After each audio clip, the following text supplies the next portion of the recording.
Jika ke depan kita membicarakan geoekonomi dan geopolitik, setidaknya sudah ada 100 video sebelum ini yang menjelaskan aliran ekonomi kita, yaitu mengambil aliran ilmu MMT, Modern Monetary Theory, sebagai landasan ekonomi baru kaum milenial. Pastinya kita bukan anti pemerintah, tapi lebih karena beda platform, dan kita juga tidak memaksa platform kita dipakai pemerintah. Di sisi lain, bagi mereka yang tidak paham banyak tentang kegiatan Lemhanas, memahami geostrategi dunia, dan kurang informasi dari bacaan ekonomi gaya baru, video-video kita itu sepertinya ngaco. Padahal emang iya kali ya. Secara pribadi, apa artinya si Sontoloyo ini yang masih punya hutang dalam bisnis? Masih nyicil kewajiban di banyak usaha, masih nyangkul di sawah setiap hari, terkadang hari libur masih kerja, masih bingung kemana ngumpulin uang buat THR 286 karyawan yang sering kurang, masih sebel sama aliran pemerintah yang ikut cara Cina, yaitu state capitalism, sehingga swasta nggak bisa menang, dan berharap bos BUMN yang baru nggak pakai hutang lagi dan jangan ambil jatah swasta. Terus orang kayak gini sok-sokan mau bicara beda platform kelola negara.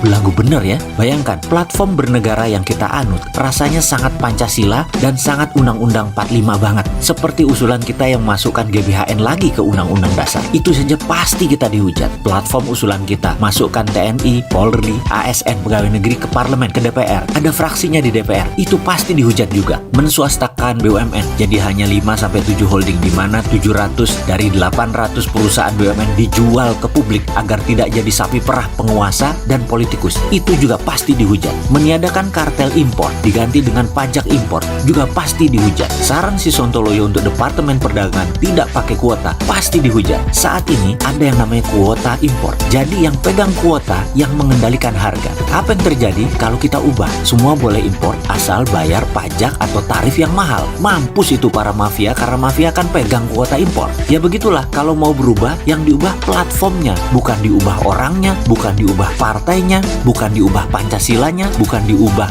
ideologi negaranya. Lalu platform itu apa? Mau saya jelaskan. Contoh satu aja ya. Pasal 33, semua milik negara. Platform kalau kita presiden, begini cara ngelola tanah airnya. Semua lahan milik negara. Pengelolanya hanya kontraktor-kontraktor tambang. Contoh, Toba Bara itu yang ada di Seksi Killer, yang pemiliknya penguasa negara saat ini yang selalu dipakai walaupun belum memberikan kontribusi. Lahannya harusnya milik negara. Toba Bara itu hanya kontraktor, alias hanya pekerjaannya saja yang dia kerjakan. Jangan asetnya dimiliki, lalu dia jaminkan. Negara Indonesia itu menerbitkan SWF, Sovereign Wealth Fund Batubara. Uang hasil menerbitkan SWF buat bayar kontraktor. Katakanlah misalnya $20 per metrik ton. Kita jual batu baranya $70. Negara untung sekitar $50. Kalau sekarang perusahaan tadi memiliki aset dan boleh menjaminkan aset lahan tersebut, lalu dapat pinjaman dan uangnya buat produksi. Yang dapat $50 adalah mereka. Loh kok enak? Dan juga kontrak karya atau IUPK versi SDM Jilid 1 kemarin